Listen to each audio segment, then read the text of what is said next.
1 degree alcohol, 2 degree alcohol, 3 degree alcohol. ठीक है, अब यहाँ पे जो रिएजेंट हम ले रहे हैं, है ना, रिएजेंट, एक तो हम ले रहे हैं यहाँ पे पीसीसी, दूसरा पीडीसी, तीसरा CrO3, है ना, ठीक है, एनहाइड्रस। इसके बाद ये जो यहाँ पे रिएजेंट ले रहे हैं, स्ट्रॉन्ग ऑक्सीडाइजिंग एजेंट, जिसको हम बोलते हैं K2Cr2O7H+, और दूसरा KMnO4H+। दोनों क्या है, स्ट्रॉन्ग ऑक्सीडाइजिंग एजेंट है, और ये क्या है, वीक ऑक्सीडाइजिंग एजेंट है। तो प्रोडक्ट तो आप बता ही सकते हो, है ना। जब हम 1 डिग्री अल्कोहल का रिएक्शन पीसीसी, पीडीसी या CrO3 से कराएंगे, तब हमें क्या मिलेगा, यहाँ पे एल्डिहाइड मिलेगा।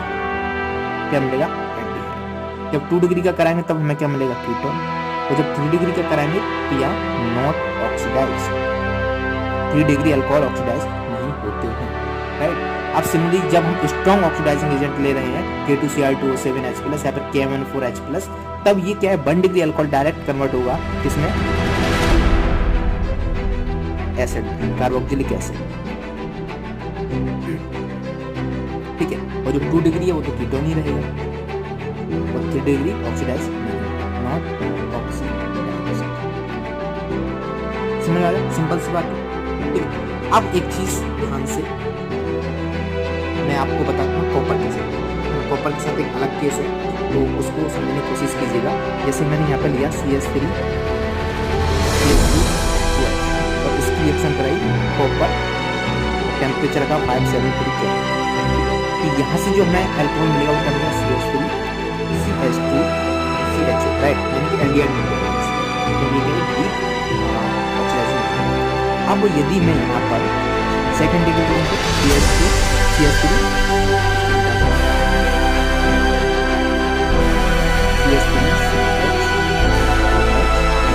ये क्या, 2 डिग्री, उसकी रिएक्शन किससे कराएं, आगे कॉपर से कराएं, इस टेम्परेचर तक 500 यहाँ से जो मिलेगा वो क्या मिलेगा,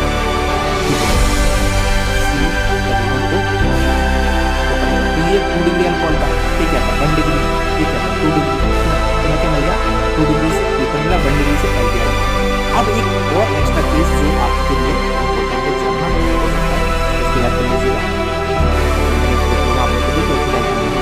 तो जैसे मैं लेता हूँ CH3 और यहाँ पर OH, तो ये क्या है, 3 डिग्री है ना, टर्शियरी अल्कोहल है। अब जब आप इसकी रिएक्शन कराओगे इस कॉपर से 570 केल्विन पर, तो यहाँ पर ऑक्सीडेशन तो नहीं होता है, बट यहाँ पे ना एलिमिनेशन हो जाता है, डिहाइड्रेशन हो जाता है, सॉरी, क्या होता है, डिहाइड्रेशन, यानी कि हमें अल्किन यहाँ से मिल जाएगा। तो ये OH और H यहाँ से जाएगा, तो यहाँ से जो प्रोडक्ट मिलेगा वो क्या मिलेगा, हमें अल्किन मिलेगा, CH3 डबल बॉन्ड CH2। ठीक है, OH और H यहाँ से निकल जाएगा। समझ आया, सिंपल। तो आपको याद करना है कि कॉपर के केस में यदि 573 केल्विन पर हम हीट करते हैं तो हमें 1 डिग्री अल्कोहल एल्डिहाइड में कन्वर्ट होता है, 2 डिग्री कीटोन में, और ये जो 3 डिग्री होता है उसका क्या हो जाता है, अल्किन बन जाता है। बाकी ये आपने याद कर लिया होगा, अच्छे से इसको टेबल बना के आप याद कर लीजिएगा। अब हम शुरू करते हैं नया topic, chemical reaction of phenol. Right, phenol की केमिकल रिएक्शंस क्या है, ये अगेन बहुत सिंपल है, ध्यान से देखिएगा। शुरू करते हैं, ठीक है। तो सबसे पहले हम देखते हैं reaction with metal, reaction with metal. तो वही जिस तरीके से हमने अल्कोहल में देखा था वैसा ही केस यहाँ पर भी होता है। ये क्या है, फिनॉल है कि नहीं, यहाँ पर OH लगा हुआ है। जब आप इसकी रिएक्शन कराओगे किसी सोडियम या किसी मेटल के साथ, तो क्या करेंगे, यहाँ से H को H2 में कन्वर्ट कर देगा। तो जो हमें रिएक्शन मिलेगी वो क्या मिलेगी, O- H2 को रिलीज कर देगा। अब ये O- है तो उसको हम क्या लिखेंगे, यहाँ पे N लगा देंगे, क्या करते हैं, तो मेटल के साथ किस तरीके से रिएक्शन होती है, इस तरीके से। अब देखते हैं एक और इम्पोर्टेंट रिएक्शन फिनॉल की, जो काफ़ी जो आगे रिएक्शन आ रही है उसमें इसका यूज होगा। कि मान लो हमारे पास फिनॉल क्या है, फिनॉल, और इस फिनॉल का यदि हम किसी भी बेस से रिएक्शन कराते हैं, बेसिक मीडियम में रिएक्शन कराते हैं, तब हमें क्या मिल जाता है, यहाँ पे phenoxide ion. Simply OH clear का लगा लो, O- लगा लो और पानी लगा लो, ठीक है। ये जो H+ है वो OH, ये OH और ये H क्या मिल जाएगा, H2O। ये आपको पता होना चाहिए बेसिक मीडियम, यहाँ पे NaOH ले लो या फिर KOH, आपको जो भी ले लेना, पर बेसिक मीडियम में फिनॉल किसमें होता है, फिनॉक्साइड में। पहले यहाँ पे सोडियम लगाओ, अब इसके आगे सेम है, इस तरीके से बहुत में देखेंगे इसीलिए यहाँ पे क्या करते हैं CH3 या फिर जो अल्काइल ग्रुप है उसके ऊपर फिनाइल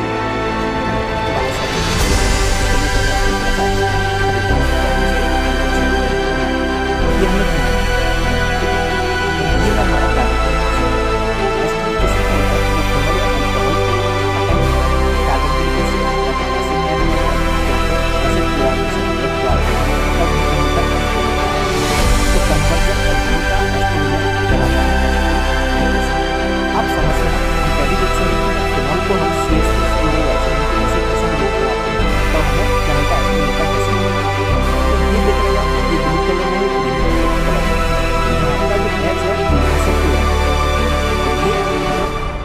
पानी निकाल दो इसमें,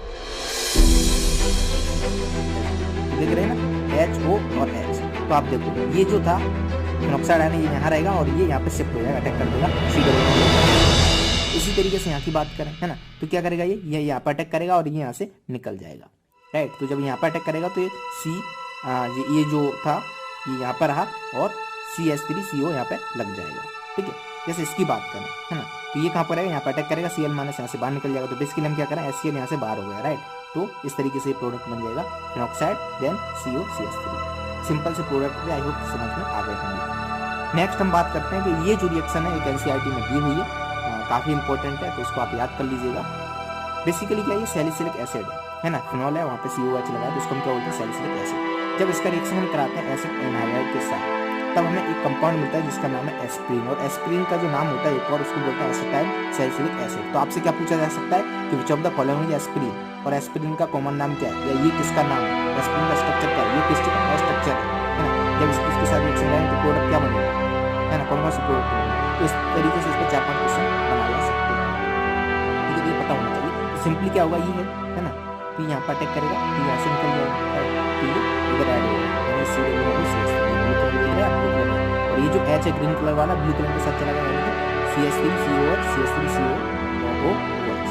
तो इस तरीके से प्रोडक्ट बना सकते हो, प्रैक्टिस करोगे तो ये हो जाएगा। अब इसके बाद हम चलते हैं नेक्स्ट रिएक्शन जिसका नाम है कोल्बे रिएक्शन। तो कोल्बे रिएक्शन में सिंपल सी होती है कि हमने कोई लिया क्या बेंजीन, ठीक है, और यहाँ पे लगाया OH, ठीक है, वो हमारा जब हम इसकी रिएक्शन कराते हैं NaOH के साथ, क्या एक बेस है ना, तो अब हमें पता है जब बेस है तो यहाँ पे क्या फिनॉक्साइड आयन तो बनेगा ही नहीं, तो आपने क्या किया फिनॉक्साइड आयन रिएक्शन कराते हैं CO2 के साथ, तो जो हमें प्रोडक्ट मिलता है वो क्या है बेंजीन और तो लग जाता है CO। इसी को बोलते हैं सैलिसिलिक एसिड, इसका नाम क्या है सैलिसिलिक। तो अब आपको क्या कोल्बे रिएक्शन क्या होती है, कोल्बे रिएक्शन में कुछ पॉइंट दिए थे, रीजन क्या होता है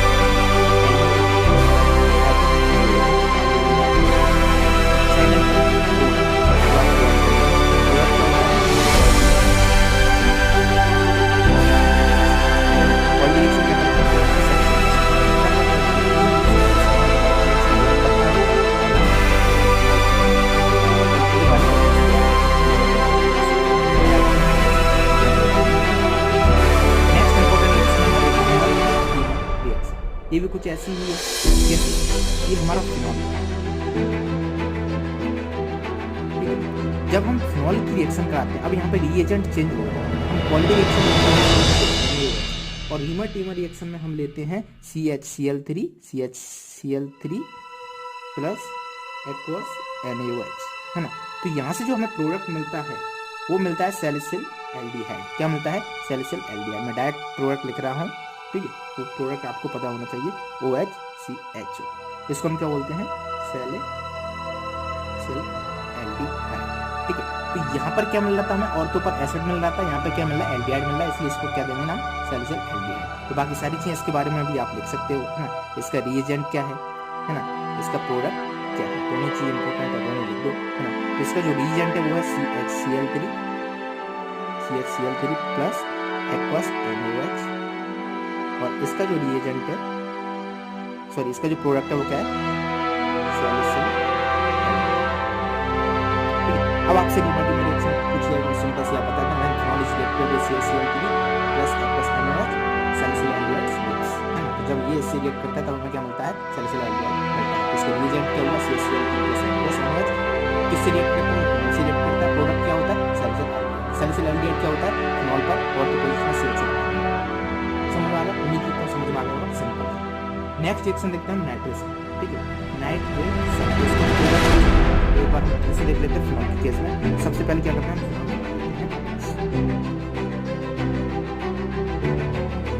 एक ये फिनॉल है,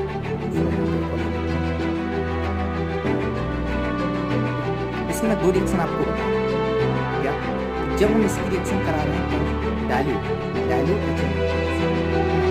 जब इसकी रिएक्शन करा रहे हैं डाइल्यूट HMO के साथ, तब प्रोडक्ट क्या मिलेगा, जब हम इसकी रिएक्शन करा रहे हैं डाइल्यूट और कंसंट्रेटेड HMO, इस बारे में आपको पता डाइल्यूट मतलब इसमें HMO की मात्रा कम, कंसंट्रेटेड HMO ये वाला केस होता है ना, तब यहाँ पर दो प्रोडक्ट मिलते हैं,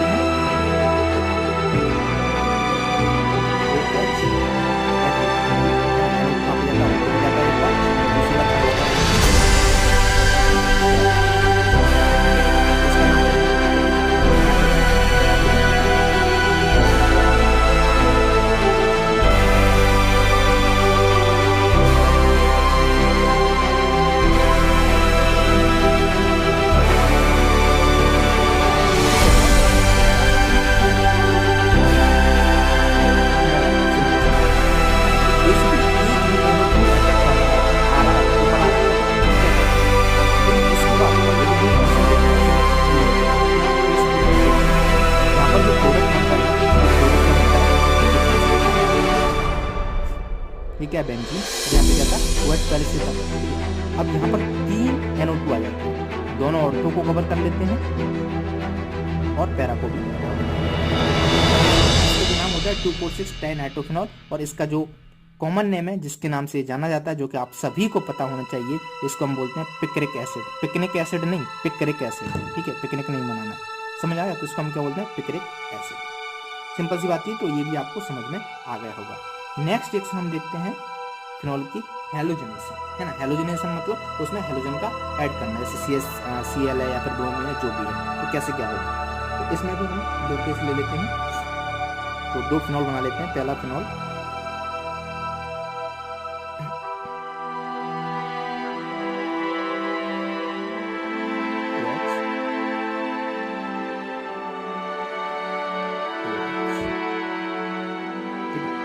जब इस फिनॉल की रिएक्शन हम कराते हैं Br2 NCH2, ठीक है, और दूसरा एक्वस Br2 के साथ, इसको हम बोलते हैं ब्रोमीन वाटर, और यहाँ पे आप लिख लेना ब्रोमीन वाटर। तो दोनों के केस में प्रोडक्ट अलग है। जब यहाँ पर इस तरीके से रिएक्शन तब जो प्रोडक्ट बनता है वो क्या बनता है, ऑर्थो पर भी आ जाता है, पैरा पर आता है। उसके बाद आप ये तो बता ही सकते हैं कौन सा माइनर है, कौन सा मेजर है। तो मैंने क्या किया, तो बेंजीन बनाई, OH लगाया।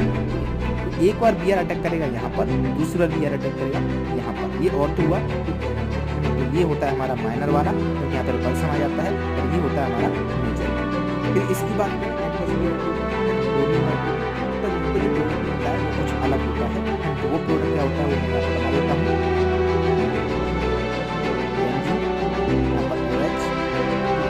यहाँ पर Br आ जाता है, यहाँ पर Br आ जाता है,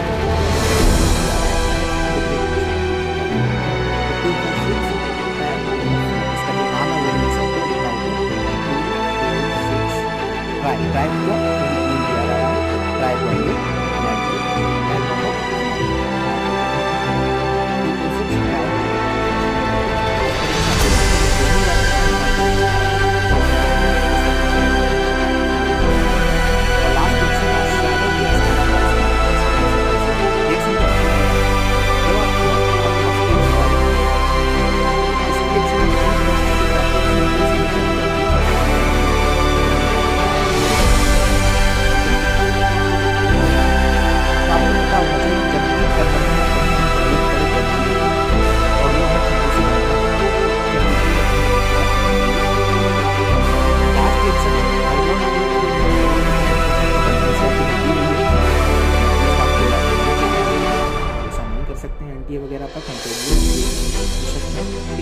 ये हमारा क्या है, फिनॉल। इस फिनॉल की जब हम रिएक्शन कराते हैं NO2Cr2O7 के साथ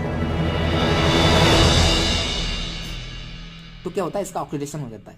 अभी हमें ये याद करना है कि फिनॉल का ऑक्सीडेशन कैसा होता है, क्या प्रोडक्ट बनता है जब फिनॉल का ऑक्सीडेशन होता है तब, है ना। तो यहाँ से जो प्रोडक्ट मिलेगा वो प्रोडक्ट आपको पता होना चाहिए, है ना। तो यहाँ से जो प्रोडक्ट मिलता है वो क्या मिलता है, इस तरीके से कुछ मिलता है। यहाँ पर डबल बॉन्ड 3 डबल बॉन्ड होते हैं तो वो शिफ्ट हो जाते हैं इस तरीके से, यहाँ पर 2 ही रहते हैं, यहाँ पर O और O आ जाती है। इसका जो नाम है वो भी इम्पोर्टेंट है ना, ये नाम आपको पता होना चाहिए, बेंजोक्विनोन। क्या बोलते हैं, बेंजोक्विनोन। समझ आ गई, सिंपल सी बात है। तो ये क्या हुआ, ऑक्सीडेशन हुआ उसका फिनॉल का। रिएजेंट क्या लेते हैं, Na2Cr2O7 और H2SO4 और हमें ये प्रोडक्ट दे देता है। उम्मीद करता हूँ आपको समझ में आ गया होगा। ओके, तो यहाँ पे ये कंप्लीट हुआ हमारा reaction of chemical reaction of phenol. अब इसके बाद क्या बची, केमिकल रिएक्शन ऑफ ईथर। तो अब शुरू करते हैं chemical reactions of ether. Last topic है इस चैप्टर का, राइट। तो केमिकल रिएक्शन ऑफ ईथर में पहला जो हम देख रहे हैं वो है हैलोजनेशन। ठीक है, क्या है, हैलोजनेशन। तो एक तो ईथर का कोई एग्जांपल ले लेते हैं, जैसे मैं ले लेता हूँ ईथर का एग्जांपल OCH3। जो हैलोजनेशन है यहाँ पे बेसिकली हम इलेक्ट्रोलाइट सब्स्टिट्यूशन देख रहे हैं। ठीक है, तो ये क्या है, इसका नाम पता है आपको, यदि बेंजीन के ऊपर OCH3 है तो उसको क्या बोलते हैं, नहीं पता है तो उसको याद कर लेना। इसको हम बोलते हैं एनिसोल। क्या बोलते हैं, एनिसोल। इंपॉर्टेंट है, ठीक है, काफी बार ये यूज कराएंगे आप लोगों से। तो ये क्या हुआ हमारा एनिसोल। अब जब हम इस एनिसोल की रिएक्शन कराते हैं Br2 इन इथेनॉल एसिड, यहाँ पे जो रिएक्टेंट क्या है Br2 इन इथेनॉल एसिड, सिंपल से आप Br2 लिखोगे ऐसे बोलोगे। तो ये जो Br है वो अटैक कर देता है ऑर्थो और अटैक कर देता है ऑर्थो का जो प्रोडक्ट मिलता है वो क्या मिलता है, एक बार जो Br2 है OCH3 रहेगा तो ऑर्थो पर जाएगा और एक बार कहाँ पर जाएगा, पैरा पर जाएगा।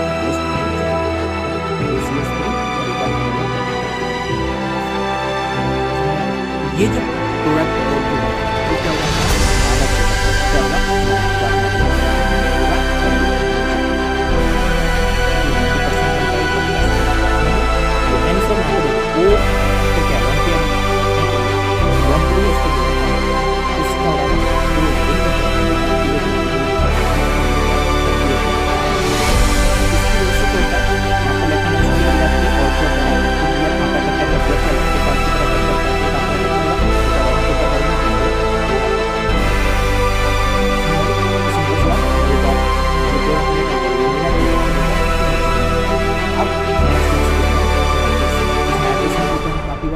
सुनते आ रहे हैं। नाइट्रेशन सिंपल तरीके से जल्दी से फटाक से करवा लेते हैं, वैसे क्या होती है। तो यहाँ पे हम क्या लेते हैं, एक ईथर लेते हैं वो और एनिसोल ले लेते हैं, देख लेते हैं। यहाँ पर नाइट्रेशन में क्या कहा रहता था, H2SO4 एंड HNO3 ये हमारा रहता था। ठीक है, कंसनट्रेटेड H2SO4, ये ध्यान रखना इसको, HNO3 प्लस कंसनट्रेटेड H2SO4, ये क्या रहता था, नाइट्रेशन का रिएजेंट होता था। तो यहाँ से सिंपली क्या हुआ, NO2 अटैक करेगा क्या, एक बार ऑर्थो पर करेगा, दूसरी बार पैरा, तो जो प्रोडक्ट मिलेंगे वो क्या मिलेगा, ये क्या हमारा एनिसोल है। तो यहाँ पर एक बार गया NO2, इसको मिटा लो और क्या लगा, तो एक बार NO2 ऑर्थो पर लगा, एक बार कहाँ पर लग जाएगा, पैरा पर लग जाएगा। ठीक है, ये हमारा एनिसोल है और यहाँ पर क्या लग गया, NO2। ठीक है, ये ऑर्थो और ये पैरा। तो मेजर और माइनर आप बता सकते हो, मेजर कौन सा है, ये वाला, तो क्या करेगा सर कब, ये क्या होगा हमारा मेजर, ये क्या होगा हमारा माइनर। तो इस तरीके से हम क्या करा सकते हैं, नाइट्रेशन करा सकते हैं। ठीक है, नेक्स्ट रिएक्शन में देखते हैं फ्रीडल-क्राफ्ट रिएक्शन। ये भी बहुत सिंपल है। तो अगेन इसको भी स्टार्ट करते हैं एनिसोल के साथ। तो एनिसोल लेते हैं पहले, ये रहा हमारा एनिसोल। ठीक है, जब एनिसोल की रिएक्शन हम कराते हैं CH-Cl3 है ना, एनहाइड्रस, ये AlCl3, यहाँ पे एनहाइड्रस ले लेते हैं, एनहाइड्रस AlCl3, एनहाइड्रस में क्या पानी नहीं होता, ठीक है, CH3। तो यहाँ पे ये जो है ना CH3 जाता है, ये क्या लिखा है मैंने, CH3Cl3 कैसे लिखा है, ये तो पॉसिबल ही नहीं है। CH3Cl, ये 4 बॉन्ड होते हैं कार्बन, तो 3 ये 1 ये, तो CH3Cl, ये CH3 अटैक कर देता है और तो तब कैसे, यहाँ पर इलेक्ट्रोनेगेटिविटी कहाँ पे बढ़ाएगा, ऑर्थो पे बढ़ाएगा या फिर पैरा पे बढ़ाएगा, ये एक्टिवेटिंग है प्लस एम फैक्टर्स है। तो CS3 कहाँ पे ऑर्थो पे अटैक करेगा, पैरा पे। ऐसे प्रोडक्ट मिलेंगे, प्रोडक्ट आप लीजिए एक बार CS3 तीसरी बार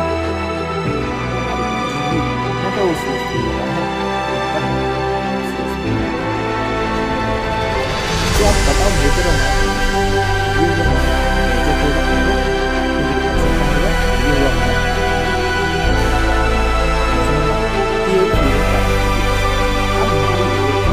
ये तो हम CS3 इसका नाम आपको पता होना चाहिए। हमारे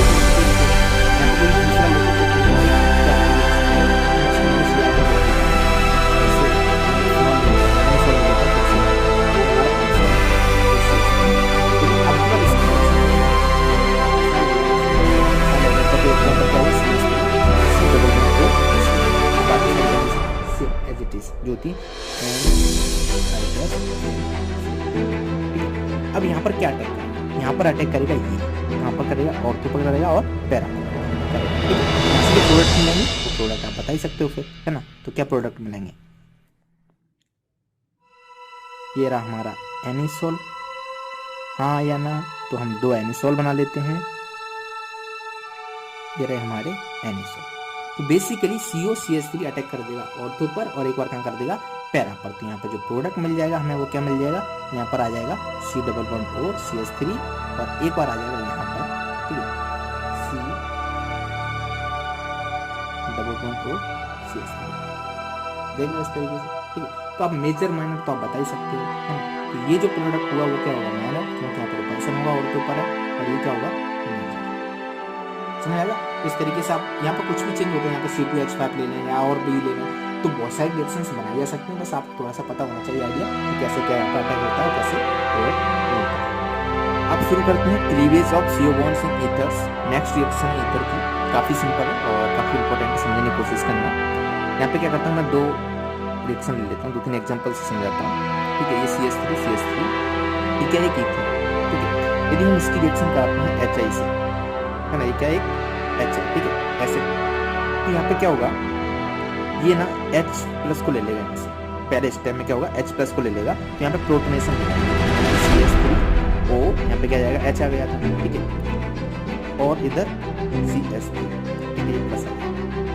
अब नेक्स्ट स्टेप में क्या होगा, यहाँ पे क्या बचेगा, I प्लस I माइनस, ठीक है। नेक्स्ट स्टेप में क्या होगा वो आपको समझना होगा। ये जो है ना CS3, इसको थोड़ा सा सही से लिखते हैं,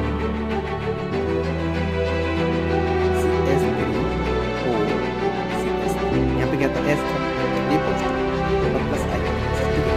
यहाँ पर I माइनस का क्या होगा, I माइनस। अब एक बॉन्ड टूटना है C को, है ना, और ये C को। अच्छा, यहाँ पे तो दोनों में C है, तो कोई फर्क नहीं पड़ेगा किसी बॉन्ड को तोड़ दो। मान लो हमने ये बॉन्ड तोड़ दिया, जब ये बॉन्ड तोड़ेंगे तो यहाँ पे क्या रहेगा, CS3OH प्लस, I कहाँ पे जाएगा, सिंपल सा इस तरीके से। अब मान लो आपको डायरेक्ट प्रोडक्ट बनाना है, एग्जाम्पल की बात करें तो मैं एक एग्जाम्पल लेता हूँ, CS3O C2H प्लस मतलब प्रोडक्ट क्या, सिंपल सा H तो यहाँ पे रखते हैं, ऐसे ये पॉजिटिव है। अब बॉन्ड कौन सा करना है उनको डिसाइड करना है, ये वाला प्रोडक्ट लगेगा।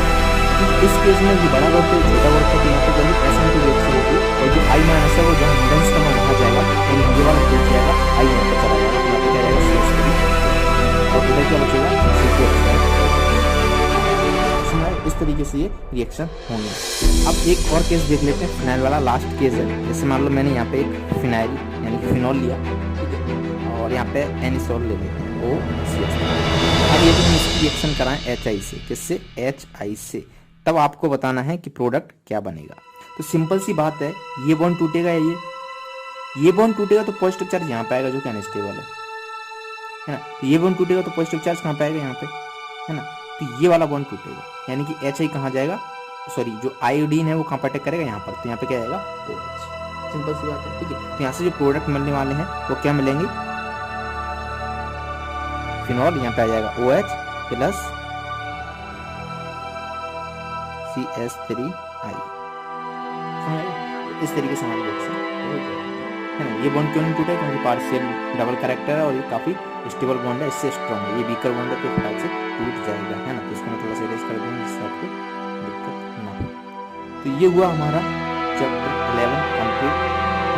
आई होप कि सारी चीज़ें मैं कवर करा दी हैं और आपको इससे काफ़ी हेल्प मिली होगी। ओके, तो ये जो नोट्स मैंने यहाँ पर लिखे हुए हैं, ये जो PDF है, इसको मैं Sharp20 ऐप में डाल दूंगा, तो कुछ समय बाद आपको ये वहाँ पे देखने के लिए मिल जाएगी। तो जिन स्टूडेंट ने अभी तक Sharp20 ऐप डाउनलोड नहीं किया है तो प्लीज़ पहले उसको प्ले स्टोर से डाउनलोड कर लीजिएगा, और डिस्क्रिप्शन में मैंने लिंक आपको दे रखी है, वहाँ से भी आप कर सकते हैं। और किसी भी तरीके की आपको कोई परेशानी आ रही है एप्लीकेशन से रिगार्डिंग, या फिर कोई सोल्यूशन आप मुझे देना चाहते हैं, तो ये मेरा व्हाट्सएप नंबर है, आप उस पर मुझे मैसेज कर सकते हैं। प्लीज़ कॉल मत करना क्योंकि बहुत मुश्किल होता है।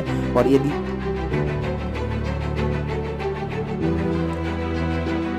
और अब तो इस वीडियो को लाइक कर दो यार, शेयर कर दो अपने उन दोस्तों को जिनको उसकी काफ़ी ज़रूरत है, जो हम अभी तक कुछ नहीं पढ़ा है, तो चाहते हैं कि कोई एक वीडियो ऐसा हो जिसमें 1-1.5 घंटे में चैप्टर कंप्लीट हो जाए, तो केमिस्ट्री कंप्लीट हो जाएगी ना।